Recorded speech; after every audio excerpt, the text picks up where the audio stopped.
Shalom. God is good all the time. Tuhan selalu baik dalam setiap bagian kehidupan kita, dan Dia membuat segala sesuatu menjadi indah pada waktunya masing-masing. Tapi hal ini, semua yang baik yang Tuhan sediakan, bahkan Tuhan rancangkan buat kita, itu tersedia ketika kita memulai kehidupan rohani kita dengan mengenal Yesus sebagai Tuhan dan Juru Selamat. Itu awal ketika kita menerima Dia sebagai Tuhan dan Juru Selamat, kita menjadi ciptaan baru, kita menjadi anak-anak Allah, maka Bapa kita menyediakan rancangan yang indah buat kita masing-masing. Ada satu lagu ya, Darahmu Yesus, dan lagu ini menunjukkan bagaimana kita dibenarkan di hadapan Tuhan, di hadapan Allah Bapa, karena kita percaya kepada Yesus. Yuk kita nyanyikan lagu ini ya. Sukacitaku penuh, ku bermazmur bagimu, karena ku tahu ku telah ditebus oleh curahan darah-Mu. Ku menyanyi bagimu, ku memuji nama-Mu, karena ku tahu ku berkemenangan oleh curahan darah-Mu. Darah-Mu Yesus sucikan daku, darah-Mu Yesus bebaskanku, darah-Mu Yesus ubahkan daku, ku dijadikan baru. Darah-Mu Yesus sucikan daku, darah-Mu Yesus bebaskanku, darah-Mu Yesus ubahkan daku, ku dijadikan baru. Yuk dari awal lagi ya, sukacitaku penuh. Sukacitaku penuh, ku bermazmur bagimu, karena ku tahu ku telah ditebus oleh curahan darah-Mu. Ku menyanyi bagimu, ku memuji nama-Mu, karena ku tahu ku berkemenangan oleh curahan darah-Mu.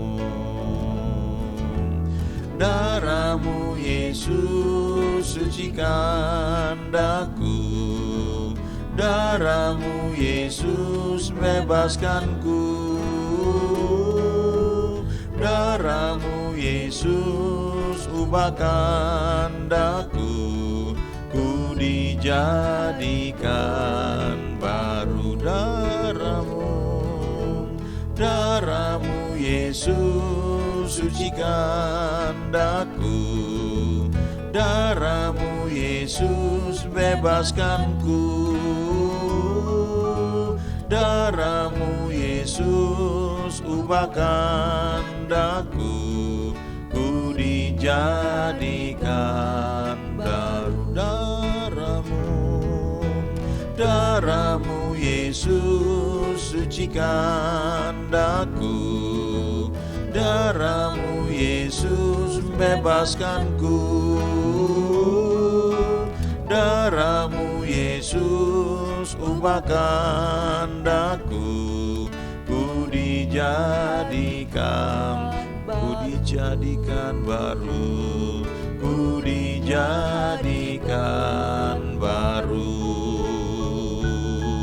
ku dijadikan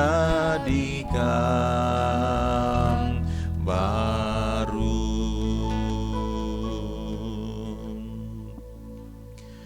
Bertahun-tahun yang lalu, lagu ini keluar dalam salah satu album lagu rohani.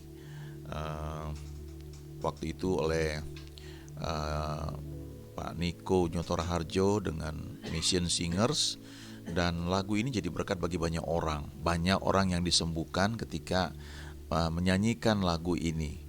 Sebenarnya ini lagu yang sangat luar biasa ya, karena menyatakan kebenaran yang paling penting, yaitu ketika kita percaya kepada Yesus, maka darahnya itu menyucikan kita, melayakkan kita, membebaskan kita, lalu mengubahkan kita. Kita dijadikan baru, menjadi ciptaan yang baru. Dan sejak itu ya, sejak menjadi ciptaan baru, maka kita mewarisi ya semua janji yang Tuhan berikan bagi kita, orang percaya. Nah, hal itu sebenarnya gambaran tentang Yesus yang telah menyucikan, membenarkan kita di perjanjian baru ini. Sebenarnya itu diawali sekian ribu tahun yang lalu ya, ribuan tahun yang lalu ketika orang Israel keluar dari Mesir. Kita bisa lihat itu di Keluaran pasal 12. Dan dari sinilah sebenarnya muncul perayaan Paskah. Di kekristenan biasanya kita kenal 2 hari yang rutin kita rayakan, dan itu cukup meriah, yaitu Hari Raya Natal dan Hari Raya Paskah. Yang paling rame biasanya Natal, karena itu akhir tahun, sekalian liburan dan banyak orang belanja ya. Tapi di Alkitab sebenarnya nggak ada Hari Raya Natal itu ya. Kita yang merayakan itu sebagai hari kelahiran Yesus ke dunia. Tapi di Alkitab itu tidak ada. Dan kalau kita merayakan, kita perlu ingat bahwa yang kita rayakan adalah Yesus ya, yang datang ke dunia. Kemudian Hari Raya Paskah biasanya sekitar seperti tahun ini ya, di bulan April ya, sekitar itu ya. Dan Hari Raya Paskah ini adalah satu dari hari-hari raya yang dirayakan oleh orang Israel pada masa di Perjanjian Lama. Dan ini merupakan hari yang penting, karena ini hari di mana orang Israel keluar dari tanah Mesir, kemudian mereka dibawa ke tanah perjanjian ya. Itu awal yang baru buat mereka. Ketika kita terima Tuhan Yesus, kita sebenarnya memulai sesuatu yang baru. Kita menjadi ciptaan yang baru. Itu awal dari perjalanan rohani kita. Nah, kalau awal artinya ada kelanjutannya ya, yang perlu kita jalani ya, tidak berhenti di situ saja. Kita lihat Keluaran 12 ya, mulai ayat 12 ya, saya bacakan di sini. Sebab pada malam ini aku akan menjalani tanah Mesir, dan semua anak sulung dari anak manusia sampai anak binatang akan kubunuh, dan kepada semua allah di Mesir akan kujatuhkan hukuman. Akulah Tuhan. Dan darah itu menjadi tanda bagimu pada rumah-rumah di mana kamu tinggal. Apabila aku melihat darah itu, maka aku akan lewat. Bahasa Inggrisnya tuh Passover. Bahasa aslinya itu adalah Paskah di situ ya, Pesah atau ya Passover, yang artinya melewati. Apabila aku melihat darah itu, maka aku akan lewat daripada kamu. Aku akan melewati kamu ya. I will pass over you. Ya, Passover. Jadi tidak akan ada tulah kemusnahan di tengah-tengah kamu apabila aku menghukum tanah Mesir. Lalu kalau kita melihat ayat-ayat sebelumnya ya, pasal-pasal sebelumnya dari Keluaran, di kitab Keluaran, itu ceritanya orang Israel ditindas di Mesir. Awalnya orang Israel itu datang ke Mesir ketika Yusuf sudah menjadi Perdana Menteri di Mesir. Kemudian ketika ada kelaparan yang melanda seluruh dunia, maka Yakub dan anak-anaknya pindah ke Mesir ketika mereka sudah tahu bahwa yang menjadi penguasa di Mesir adalah Yusuf ya, anak daripada Yakub. Kemudian mereka pindah ke Mesir, mereka tinggal di tanah Goshen, dan mereka menikmati semua yang terbaik di sana karena Yusuf yang menjadi Perdana Menteri di Mesir. Dan lama setelah itu kalau kita baca, Yakub sudah meninggal, Yusuf sudah meninggal, dan semua angkatan mereka sudah meninggal. Lalu bangkit seorang Firaun yang memerintah Mesir, dan Firaun ini tidak kenal Yusuf, tidak belajar sejarah, tidak mungkin juga tidak mau tahu, sehingga ketika orang Israel berkembang banyak, orang Mesir ketakutan, lalu Firaun ini membuat peraturan menekan orang Israel. Jadi sekian lama orang Israel itu diperbudak ya di Mesir. Total mereka tinggal selama 430 tahun. Dan ketika mereka diperbudak ya, mereka ditekan, mereka berseru kepada Tuhan, dan Tuhan menjawab dengan cara membangkitkan Musa ya. Dan Musa yang dipakai oleh Tuhan untuk membawa orang Israel keluar dari Mesir.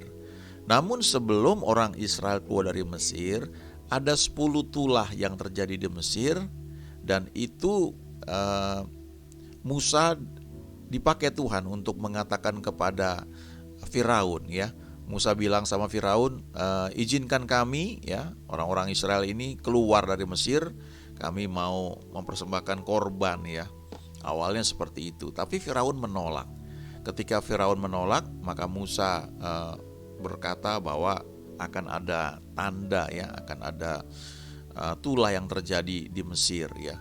Dari yang pertama air menjadi darah ya, sehingga orang mau minum, mau ngambil air di Sungai Nil itu nggak bisa karena semuanya menjadi darah. Kalau Bapak, Ibu, atau teman-teman pergi ke Israel dan lewat Mesir, maka waktu di Mesir guide itu akan menceritakan ya tulah ini, yaitu air menjadi darah. Lalu tulah kedua, katak bermunculan di seluruh tanah Mesir. Tulah ketiga ada nyamuk ya, nanti baca sendiri. Lalu tulah keempat lalat pikat. Tulah kelima itu sampar pada ternak. Lalu ada bara, ada hujan es, ada belalang, ada kegelapan, dan yang terakhir adalah kematian anak sulung. Sebelum tulah ini terjadi, Tuhan memerintahkan Musa untuk menyampaikan perintah Tuhan ini, yaitu setiap rumah harus menyembelih seekor anak domba ya. Ada aturannya tuh, anak dombanya harus berumur setahun, tidak boleh bercacat celah dan banyak ya. Lalu kalau nggak mampu satu rumah itu satu anak domba, maka join dengan tetangganya yang terdekat. Tapi waktu anak domba ini disembelih, maka darahnya harus dicurahkan ya, diambil, dipercikan. Dipercikan di mana ya? Di ambang pintu ya. Kita lihat Keluaran 12 ya, dari ayat 5 ya. Keluaran 12 ayat 5, anak dombamu itu harus jantan, tidak bercela, berumur setahun. Kamu boleh ambil domba atau kambing. Ayat 6, kamu harus mengurungnya sampai hari yang ke-14 bulan ini. Lalu seluruh jemaah Israel yang berkumpul harus menyembelihnya pada waktu senja. Ayat 7, kemudian dari darahnya haruslah diambil sedikit dan dibubuhkan pada kedua tiang pintu dan pada ambang atas, pada rumah-rumah di mana orang memakannya. Jadi kalau kita kembali ke ayat 13 yang tadi kita baca ya, dan darah itu menjadi tanda bagimu pada rumah-rumah di mana kamu tinggal ya. Apabila aku melihat darah itu ya, maka aku akan lewat ya. Kita bisa lihat di slide sebelumnya tadi ya, waktu awal Paskah, Keluaran 12 ayat 13. Ya, jadi tidak akan ada tulah kemusnahan di tengah-tengah kamu apabila aku menghukum tanah Mesir. Jadi darah itu ya yang dicurahkan, ditaruh pada ambang pintu. Kalau kita lihat itu akan membentuk salib ya, karena ditaruh di sebelah kiri kanan ya, tiang pintu, lalu di atas di ambang pintu. Dan ketika menetes dia membentuk satu bentuk salib ya. Jadi seperti itu. Nah, ini gambaran tentang darah Yesus yang ada pada satu rumah tangga. Dan kalau pada waktu tulah itu terjadi, kemudian Tuhan lewat seperti dikatakan di ayat 13 ini ya, di ayat 13 ya, apabila aku melihat darah itu maka aku akan pass over, aku melewati daripada kamu sehingga tidak ada kemusnahan di tengah-tengah kamu apabila aku menghukum tanah Mesir. Tidak peduli apakah di rumah itu suami istrinya baru bertengkar apa enggak ya. Apakah mereka baru berdoa atau enggak peduli. Yang dilihat itu ada darah apa enggak ya. Nah, pengertian ini harus kita pegang ya. Bahwa yang membenarkan kita adalah darah Yesus, bukan perbuatan baik kita. Itu awal kehidupan kekristenan kita. Setelah kita dibenarkan, baru kita melayani Dia. Tapi kondisi kita dibenarkan tidak tergantung pada apa yang kita kerjakan. Itu perlu kita camkan dengan baik dan kita ingat baik-baik ya. Setelah itu, setelah tulah 10 ini terjadi, maka kalau kita baca, seluruh Mesir menangis ya, karena semua rumah tangga mengalami kematian anak sulung. Semuanya mengalami kematian ya, kematian anak sulung, baik itu di rumah Firaun ya, ataukah di rumah tentaranya atau pegawainya yang paling rendah. Semuanya ngalamin itu, termasuk anak sulung daripada hewan ya, juga mengalami kematian. Yang tidak mengalami kematian itu adalah ketika ada darah anak domba yang ditaruh di kedua tiang pintu rumah dan di ambang atasnya. Itu yang menjadi pembedaannya di situ. Dari situ muncul kata Paskah ya, Passover. Dan di Perjanjian Baru di 1 Korintus 5 ayat 7 dikatakan, buanglah ragi yang lama itu supaya kamu menjadi adonan yang baru, sebab kamu memang tidak beragi. Sebab anak domba Paskah kita juga telah disembelih, yaitu Kristus. Jadi di Perjanjian Baru anak domba Paskah itu adalah Kristus ya, Yesus Kristus. Dia yang disembelih, dia menjadi anak domba Allah yang dipersembahkan supaya kita yang percaya kepada Dia dibenarkan. Yohanes 1 ayat 29, pada keesokan harinya Yohanes melihat Yesus datang kepadanya dan ia berkata, lihatlah anak domba Allah yang menghapus dosa dunia. Nah, kalau kita merayakan Paskah ya, ini hari yang sangat penting. Ingat baik-baik, ini awal kehidupan Kristen itu dimulai ketika kita lahir baru, terima Tuhan Yesus, tapi tidak berhenti di situ. Waktu kita terima Tuhan Yesus, kita dibenarkan, dosa-dosa kita diampuni. Alkitab berkata, Yesus yang tidak mengenal dosa telah dibuat menjadi dosa supaya kita yang percaya kepadanya dibenarkan. Kata dibenarkan ini yang perlu kita ingat. Itu masalah status, bukan hasil perbuatan baik kita. Efesus 2 ayat 8 dan 9 berkata, sebab oleh kasih karunia kamu telah diselamatkan oleh iman.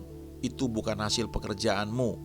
Jangan ada orang yang memegahkan diri ya. Kita diselamatkan, kita dibenarkan, itu bukan karena perbuatan baik kita. Itu sebabnya waktu kita merayakan Paskah, kalau hari Jumat itu disebut Jumat Agung ya, diperingati sebagai hari ketika Yesus mati di kayu salib, maka hari Paskah itu jatuh hari Minggu. Dan kalau bahasa Inggris kita menyebutnya Happy Passover ya. Selamat hari Paskah, Passover. Bukan ada istilah-istilah yang lain ya yang dipakai, sama seperti hari Natal ya. Natal itu kan hari kelahiran. Dan dalam bahasa Inggris suka disebut Merry Christmas ya, ada Christ di situ. Tapi belakangan itu suka diganti menjadi Merry Xmas ya. X berarti bukan cross di situ ya. Ada yang mengartikan cross, tapi juga bisa diartikan somebody else, seorang yang lain, bukan Christ, bukan Kristus. Sehingga tanpa sadar kita waktu Natal itu fokus kita kepada pribadi yang lain, yaitu Santa Claus ya. Kita ornamen Natal semua itu mengarah ke sana, warna merah itu bajunya Santa Claus katanya seperti itu. Pohon Natal begitu jadi pusat perhatian, kita lupa bahwa fokus awalnya dibuat Natal itu adalah memperingati hari kedatangan Yesus ke dunia. Paskah juga begitu ya. Sebagian orang menyebutnya Happy Easter ya, Easter ya. Kalau kita baca di internet bisa melihat ya, bahwa ada tulisan yang mengatakan, beberapa tulisan ya, cukup banyak juga yang mengatakan bahwa Paskah juga itu awalnya itu dicocokkan dengan hari orang-orang yang belum mengenal Tuhan dulu ya. Mereka merayakan suatu hari kemudian diganti menjadi hari raya Paskah ya. Sama seperti Natal juga begitu. Tapi bedanya kalau Natal di Alkitab tidak ada, kalau Paskah ada. Jadi waktu kita merayakan Paskah, kita perlu ingat yang kita rayakan itu adalah hari ketika Yesus sudah menyelesaikan tugasnya, dia sudah bangkit ya. Di situ dia bangkit dan kita ingat bahwa karena kebangkitannya kita boleh dibenarkan ketika kita percaya pada Tuhan Yesus. Kita juga perlu lihat ya, ketika Paskah kadang-kadang orang merayakan dengan telur Paskah. Dari mana hubungannya? Nggak ada ayatnya di Alkitab ya.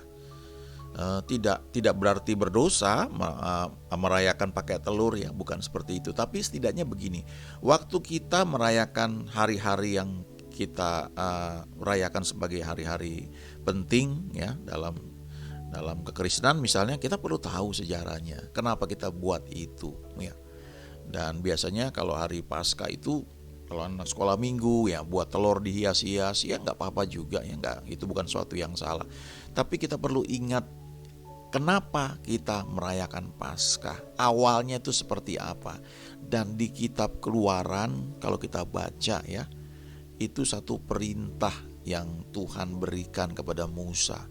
Kamu harus rayakan ini, kamu harus ceritakan kepada anak-anakmu. Lalu semua hal yang ada di kitab Kejadian, Keluaran, Imamat, Bilangan, Ulangan, Tuhan berkata kepada Musa, kamu harus mengajarkannya berulang-ulang. Kitab Taurat ini harus diajarkan.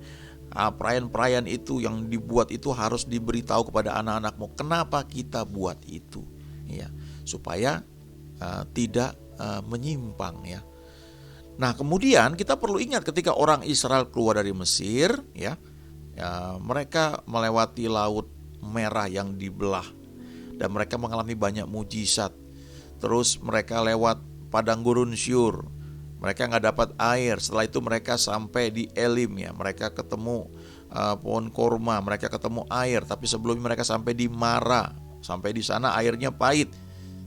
Tapi ketika Musa berseru kepada Tuhan, Tuhan menunjukkan sepotong kayu, lalu kayu itu dilempar ke dalam mata air tersebut, maka mata air itu menjadi manis. Ya, bukan lagi pahit atau tawar, tapi jadi manis. Kalau Bapak, Ibu atau teman ke Israel dan lewat Mesir, nanti salah satu tempat yang dikunjungi adalah Mara. Ya, ketika sudah melewati Laut Merah, kemudian itu nyebrang lewat nyebrang naik bus, kemudian sampai di Mara, nanti ada mata airnya sudah dibuat menjadi perigi, dan biasanya kita berhenti di situ, lalu kita baca firman, kita berdoa. Dan beberapa kali saya ke sana dan lagu yang sering kami nyanyikan adalah Yesus yang termanis buat jiwaku. Nah, di situ kita belajar bahwa yang pahit itu ketika kita bawa kepada Tuhan Yesus bisa menjadi manis. Air yang pahit menjadi air yang manis. Tapi tidak berhenti di situ. Orang Israel mesti jalan lagi terus ya. Kehidupan Kristen dimulai ketika kita percaya pada Tuhan Yesus, kita dibenarkan, tapi tidak berhenti di situ. Terus ada banyak hal yang mau Tuhan kerjakan. Sayangnya orang Israel selama perjalanan mereka di padang gurun itu, mereka bersungut-sungut terus. Mereka tidak mengucap syukur. Mereka tidak melihat mujizat yang Tuhan buat. Wow, sampai sekarang itu belum pernah lagi kita dengar mujizat seperti itu. Laut Merah dibelah menjadi dua bagian dan di tengah-tengahnya menjadi jalan. Lalu orang Israel bisa jalan lewat tanah yang kering itu. Di kiri kanan mereka itu laut menjadi tembok. Dan orang Mesir mengejar, tapi Alkitab berkata ketika mereka mengejar, malaikat Tuhan membuat roda dari kereta Mesir itu menjadi berat ya, miring kiri miring kanan, sehingga akhirnya mereka sadar, ayo kita tinggalkan, ini Tuhan mereka yang berperang melawan kita ya. Akhirnya ketika orang Israel sampai di seberang, laut itu ketutup kembali dan orang Mesir semuanya tenggelam di Laut Merah. Itu mujizat yang sangat-sangat luar biasa. Kejadian berikutnya yang pernah terjadi adalah ketika Yosua memasuk tanah perjanjian.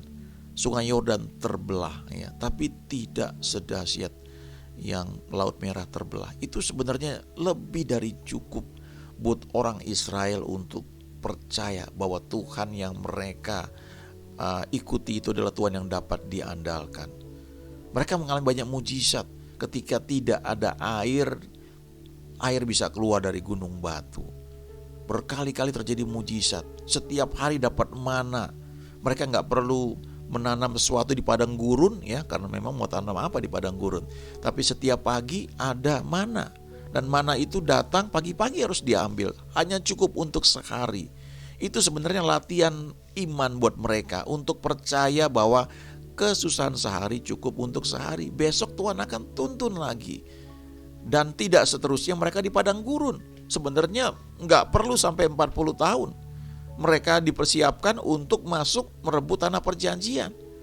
Nah, kalau mereka nggak disiapkan, mereka nggak bisa menang melawan orang-orang yang mereka hadapi di tanah perjanjian. Jadi mereka dilatih, mereka harus percaya kepada Tuhan.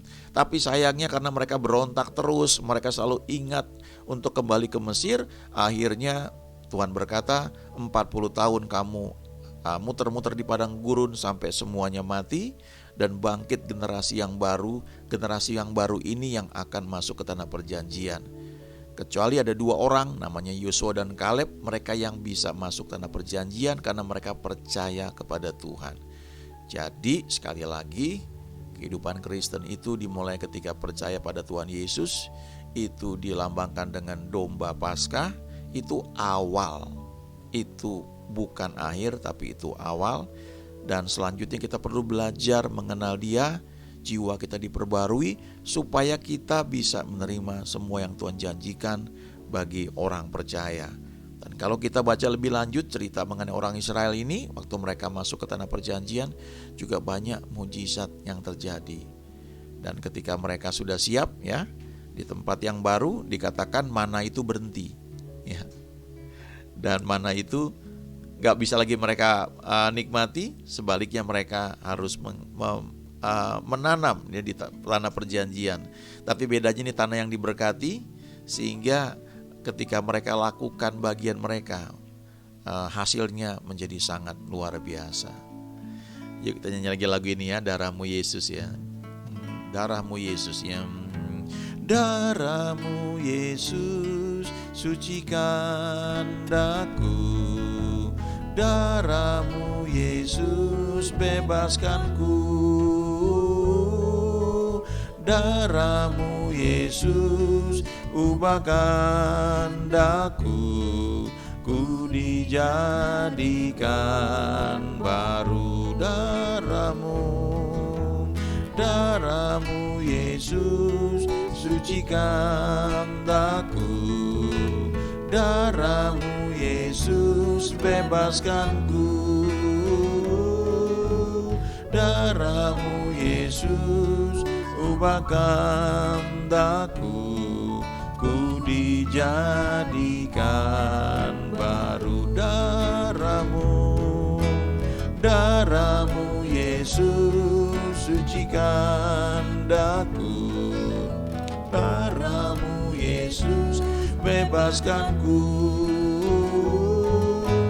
darahmu Yesus ubahkan daku, ku dijadikan baru, ku dijadikan baru, ku dijadikan baru. Terima kasih Tuhan, kami mengucap syukur oleh karena Engkau, maka kami boleh menjadi anak-anak Allah. Kami dibenarkan, kami mewarisi apa yang Tuhan janjikan bagi setiap orang percaya. Bahwa kami terus menyadari betapa besar yang Kau berikan bagi kami Tuhan.